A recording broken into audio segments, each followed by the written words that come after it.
रहीम अस्सलाम वालेकुम। आज के इस लेक्चर में हम एक्सरसाइज 1.2 सॉल्व करेंगे। इससे पिछले लेक्चर के अंदर हमने टाइप्स ऑफ मैट्रिसेस डिस्कस की थी। इस एक्सरसाइज का फर्स्ट क्वेश्चन है right transpose of the following matrices. हमें मैट्रिसेस गिवन हैं और हमने उनके ट्रांसपोज लिखने हैं। लास्ट टाइम हमने डिस्कस किया था कि किसी भी मैट्रिक्स का ट्रांसपोज उसकी रोज और कॉलम को चेंज करने से बनता है। रोज कॉलम बन जाती हैं और कॉलम रोज बन जाती हैं।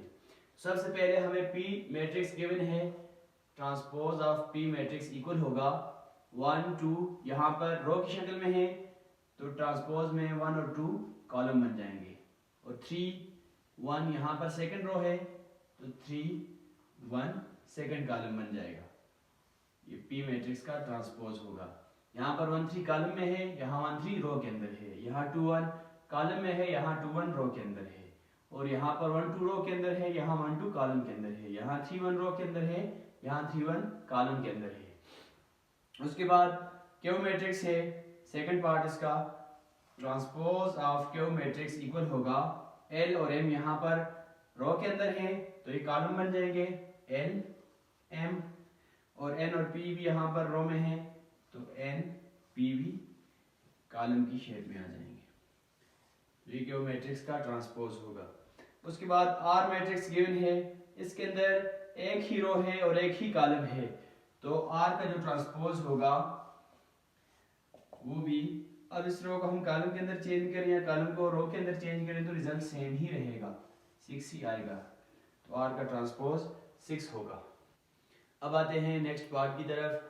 नेक्स्ट पार्ट के अंदर एस मैट्रिक्स गिवन है तो transpose of S matrix equal होगा -5 और 1 यहाँ पर फर्स्ट रो है तो -5 और 1 फर्स्ट कॉलम बन जाएगा, -2 और 1 यहाँ पर सेकंड रो है -2 1 सेकंड कॉलम बन जाएगा, 4 and 4 थर्ड रो के अंदर है तो 4 and 4 थर्ड कॉलम के अंदर चेंज हो जाएंगे, तो ये एस मैट्रिक्स का ट्रांसपोज होगा।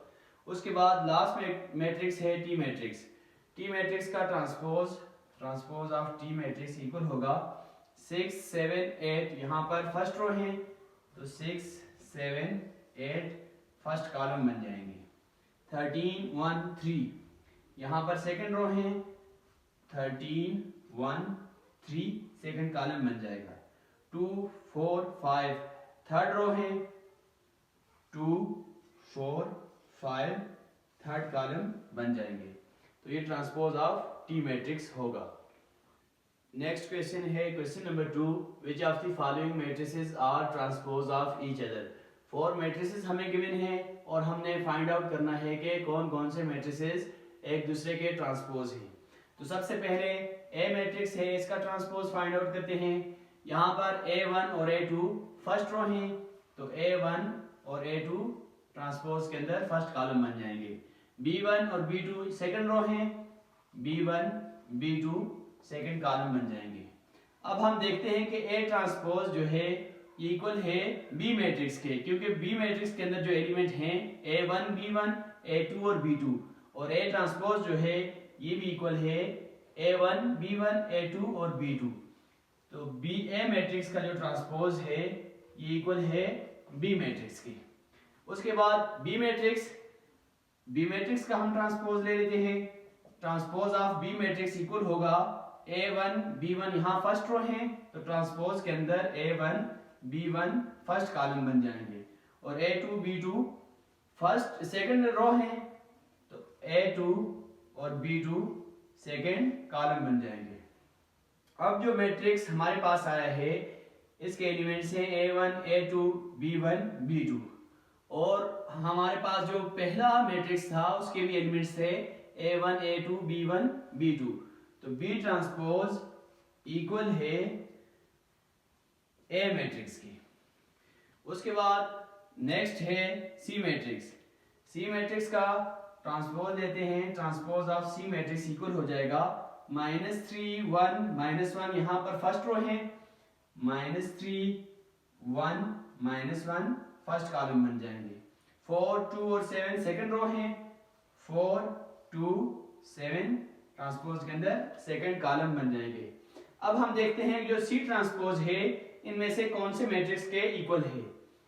तो सी ट्रांसपोज के अंदर जो एलिमेंट्स हैं, सी ट्रांसपोज के अंदर जो एलिमेंट हैं -3 4 1 2 -1 7 और ये इक्वल हैं डी मैट्रिक्स के। यहाँ पर भी एलिमेंट्स -3 4 1 2 -1 और 7 हैं। तो सी ट्रांसपोज इक्वल हो जाएगा डी मैट्रिक्स के। उसके बाद लास्ट मैट्रिक्स है डी मैट्रिक्स। तो डी मैट्रिक्स का ट्रांसपोज ले लेते हैं। Transpose of D matrix equal हो जाएगा -3 और 4 यहाँ पर फर्स्ट रो है, -3 4 फर्स्ट कॉलम बन जाएंगे, 1 2 सेकंड रो है, 1 2 सेकंड कॉलम बन जाएंगे और -1 7 ये थर्ड रो के अंदर है, तो -1 7 थर्ड कॉलम के अंदर आ जाएंगे। अब हम देखते हैं कि ये डी ट्रांसपोज कौन से मैट्रिक्स के इक्वल है। तो इसके एलिमेंट्स सी मैट्रिक्स के इक्वल हैं क्योंकि दोनों के जो एलिमेंट्स हैं इक्वल भी हैं और सेम भी हैं। तो डी ट्रांसपोज इक्वल हो जाएगा, D transpose is equal to C matrix. सबसे पहले A transpose B matrix equal है बी ट्रांसपोज ए मैट्रिक्स के, यानी ए मैट्रिक्स का ट्रांसपोज बी है और बी मैट्रिक्स का ट्रांसपोज ए मैट्रिक्स है, और सी मैट्रिक्स का ट्रांसपोज डी मैट्रिक्स है और डी मैट्रिक्स का ट्रांसपोज सी मैट्रिक्स है।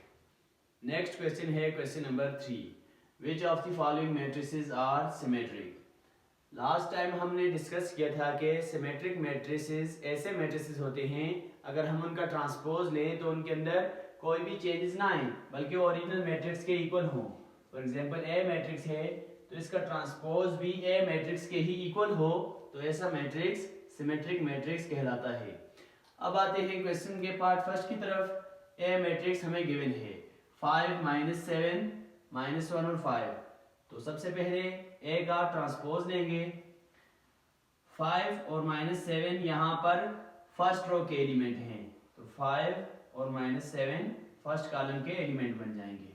-1 और 5 सेकंड रो के एलिमेंट हैं, -1 और 5 सेकंड कॉलम के एलिमेंट बन जाएंगे। अब ए मैट्रिक्स इक्वल नहीं है ए ट्रांसपोज की, क्योंकि यहाँ पर फर्स्ट कॉलम के अंदर एलिमेंट 5 है, यहाँ पर भी 5 है, यहाँ पर -7 है और यहाँ पर -1 है, तो इसलिए दोनों मैट्रिक्स इक्वल नहीं है। तो ये मैट्रिक्स सिमेट्रिक मैट्रिक्स नहीं है, नॉट अ सिमेट्रिक मैट्रिक्स। उसके बाद बी मैट्रिक्स है, बी मैट्रिक्स का हम ट्रांसपोज लेंगे। Transpose of B matrix is equal to -1 2, यहाँ पर फर्स्ट रो के एलिमेंट हैं तो -1 2 फर्स्ट कॉलम के एलिमेंट बन जाएंगे। उसके बाद 2 3 सेकंड रो के एलिमेंट हैं, 2 3 सेकंड कॉलम के एलिमेंट बन जाएंगे। अब देखें बी मैट्रिक्स के अंदर फर्स्ट रो फर्स्ट कॉलम -1 है, बी ट्रांसपोज के अंदर भी -1 है। बी मैट्रिक्स के अंदर फर्स्ट रो सेकंड कॉलम 2 है, बी ट्रांसपोज के अंदर भी 2 है। बी ट्रांसपोज के सेकंड कॉलम फर्स्ट अब बी मैट्रिक्स जो है ये इक्वल है बी ट्रांसपोज के, दोनों के एलिमेंट्स इक्वल हैं, तो बी मैट्रिक्स इक्वल हो जाएगा बी ट्रांसपोज की। तो ये मैट्रिक्स सिमेट्रिक मैट्रिक्स कहलाएगा, सिमेट्रिक मैट्रिक्स। उसके बाद सी मैट्रिक्स है 3 4 5 6। तो सी मैट्रिक्स का ट्रांसपोज लेंगे। ट्रांसपोज ऑफ सी मैट्रिक्स 3 4, यहाँ पर फर्स्ट रो के एलिमेंट हैं तो ट्रांसपोज के अंदर 3 4 फर्स्ट रो के एलिमेंट बन जाएंगे। 5 और 6 यहाँ पर सेकंड रो के एलिमेंट हैं, 5 और 6 यहाँ पर सेकंड कॉलम के एलिमेंट बन जाएंगे ट्रांसपोज के अंदर। अब सी और सी ट्रांसपोज दोनों मैट्रिसेस इक्वल नहीं है, क्योंकि दोनों के एलिमेंट इक्वल नहीं है, तो ये सिमेट्रिक मैट्रिक्स नहीं कहलाएगा। C is not equal to C transpose, तो not a symmetric matrix।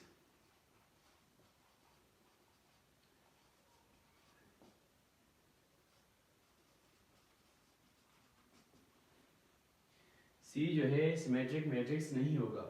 उसके बाद लास्ट मैट्रिक्स है D matrix. Transpose of D matrix equal हो जाएगा 1 2 3, यहाँ फर्स्ट रो के एलिमेंट हैं 1 2 3 फर्स्ट कॉलम के एलिमेंट बन जाएंगे। 4 5 6 यहाँ पर सेकंड रो के एलिमेंट हैं 4 5 6 ट्रांसपोज के अंदर सेकंड कॉलम के एलिमेंट बन जाएंगे। अब डी ट्रांसपोज इक्वल नहीं है डी के, दोनों का ऑर्डर ही चेंज है तो इक्वल हो ही नहीं सकते, इसीलिए D is not equal to D transpose. तो ये भी सिमेट्रिक मैट्रिक्स नहीं है, D is not a symmetric matrix. तो इन चारों के अंदर सिर्फ और सिर्फ बी ही सिमेट्रिक मैट्रिक्स है, क्योंकि बी इक्वल है बी ट्रांसपोज के। Last question, question number 4, which of the following matrices are skew symmetric. तो लास्ट टाइम हमने डिस्कस किया था कि स्क्यू सिमेट्रिक मैट्रिसेस ऐसे मैट्रिक्स होते हैं अगर हम उनका ट्रांसपोज लें तो उस मैट्रिक्स के माइनस के इक्वल हो, A transpose equal to minus A, तो ऐसा मैट्रिक्स स्क्यू सिमेट्रिक मैट्रिक्स कहलाएगा। तो सबसे पहले हमें गिवन मैट्रिक्स है ए मैट्रिक्स, इसका ट्रांसपोज ले लेंगे। Transpose of A matrix is equal to 0 और 4 यहाँ पर फर्स्ट रो के एलिमेंट हैं, 0 और 4 ट्रांसपोज के अंदर फर्स्ट कॉलम के एलिमेंट बन जाएंगे। -4 एंड 0 सेकंड रो के एलिमेंट हैं, -4 एंड 0 सेकंड कॉलम के एलिमेंट बन जाएंगे। अब ये हमारे पास ए ट्रांसपोज आ जाएगा। उसके बाद -a के लिए हम ए मैट्रिक्स को मल्टीप्लाई करेंगे -1 के साथ, इक्वल हो जाएगा -1 इंटू 0 4 -4 0 जो ए मैट्रिक्स है। अब जब -1 ए के साथ मल्टीप्लाई हो जाएगा तो a1 ए ही रहेगा और सिंबल प्लस माइनस माइनस हो जाएगी।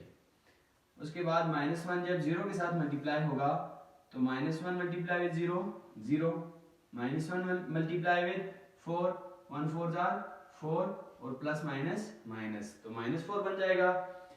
-1 multiply with -4 plus minus plus हो जाएंगे और 4 1 4 तो ये एलिमेंट 4 बन जाएगा और -1 मल्टीप्लाई विद 0 0 ही होता है। अब हमारे पास ए ट्रांसपोज और -a दोनों इक्वल हैं, A transpose is equal to -a। तो ये फर्स्ट जो हमारे पास मैट्रिक्स है ये स्क्यू सिमेट्रिक मैट्रिक्स है, skew symmetric matrix. Next part के अंदर बी मैट्रिक्स है। सबसे पहले बी मैट्रिक्स का ट्रांसपोज लेंगे, B transpose is equal to 0 and -5 first row के एलिमेंट हैं तो 0 -5 ट्रांसपोज के अंदर फर्स्ट कॉलम के एलिमेंट बन जाएंगे। 5 एंड 0 सेकंड रो के एलिमेंट हैं, 5 एंड 0 सेकंड कॉलम के एलिमेंट बन जाएंगे ट्रांसपोज के अंदर। तो ये हमारे पास बी ट्रांसपोज आ जाएगा। उसके बाद हम -b फाइंड करने के लिए -1 के साथ b को भी मल्टीप्लाई करेंगे।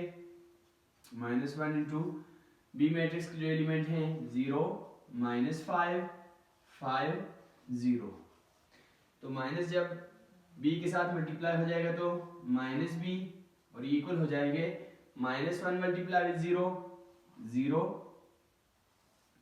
-1 मल्टीप्लाई विद -5 मल्टीप्लिकेशन के अंदर माइनस माइनस प्लस हो जाते हैं और 1 5 5 तो +5 हो जाएंगे। -1 मल्टीप्लाई विद 5 1 5 5 और माइनस प्लस माइनस ये -5 हो जाएगा और 1 मल्टीप्लाई विद 0 0 हो जाएगा। अब यहाँ पर B ट्रांसपोज इक्वल है -b के, तो ये स्क्यू सिमेट्रिक मैट्रिक्स होगा। नेक्स्ट पार्ट है सी मैट्रिक्स। सी मैट्रिक्स के एलिमेंट हैं 0 7 7 0 तो सबसे पहले सी ट्रांसपोज लेंगे।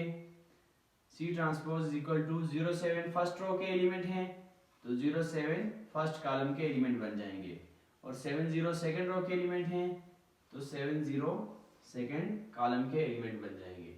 उसके बाद -c फाइंड करेंगे हम। -1 इंटू सी इक्वल हो जाएंगे -1 के साथ मैट्रिक्स को मल्टीप्लाई कर देंगे 0 7 7 0। अब minus one multiply with C, minus C हो जाएगा, minus one multiply with 0 0, minus one multiply with 7 minus 7, minus one multiply with 7 minus 7 और माइनस वन मल्टीप्लाई विद 0 0 हो जाएंगे। अब यहाँ पर सी ट्रांसपोज के जो एलिमेंट हैं 0 7 7 0 हैं और माइनस सी के जो एलिमेंट हैं 0 -7 -7 0 हैं, तो दोनों आपस में इक्वल नहीं हैं। C transpose is not equal to minus C, तो ये स्क्यू सिमेट्रिक मैट्रिक्स नहीं है, not a skew symmetric matrix. अब नेक्स्ट पार्ट है डी मैट्रिक्स। तो सबसे पहले हम डी मैट्रिक्स का ट्रांसपोज फाइंड आउट करेंगे। D transpose is equal to 0 3 2। यहाँ पर फर्स्ट रो के एलिमेंट हैं तो 0 3 2 चेंज हो जाएंगे फर्स्ट कॉलम के एलिमेंट के अंदर। -3 0 1 यहाँ पर सेकंड रो के एलिमेंट हैं, -3 0 1 यहाँ पर सेकंड कॉलम के एलिमेंट बन जाएंगे। अब -2 -1 0 थर्ड रो के एलिमेंट हैं तो -2 -1 0 थर्ड कॉलम के एलिमेंट बन जाएंगे। डी ट्रांसपोज हमारे पास गिवन मैट्रिक्स आ गया। उसके बाद माइनस डी फाइंड करने के लिए -1 के साथ हम डी मैट्रिक्स को मल्टीप्लाई करेंगे, इज इक्वल टू -1 इंटू 0 3 2 -3 0 1 -2 -1 0। -1 जब d के साथ मल्टीप्लाई हो जाएगा तो ये -d बन जाएगा और -1 जब मल्टीप्लाई होगा 0 के साथ तो 0, -1 multiply with 3 plus minus -3, -1 multiply with 2 -2, -1 multiply with -3, multiplication के अंदर माइनस माइनस प्लस हो जाते हैं, 3 1 जा 3, -1 मल्टीप्लाई विद 0 0, -1 मल्टीप्लाई विद 1 1 1 जा 1 और plus minus minus, -1 multiply with 2 minus minus plus हो जाएंगे और 1 2 जा 2, -1 multiply with -1 minus minus plus हो जाएंगे और 1 1 जा 1, -1 मल्टीप्लाई विद 0 0।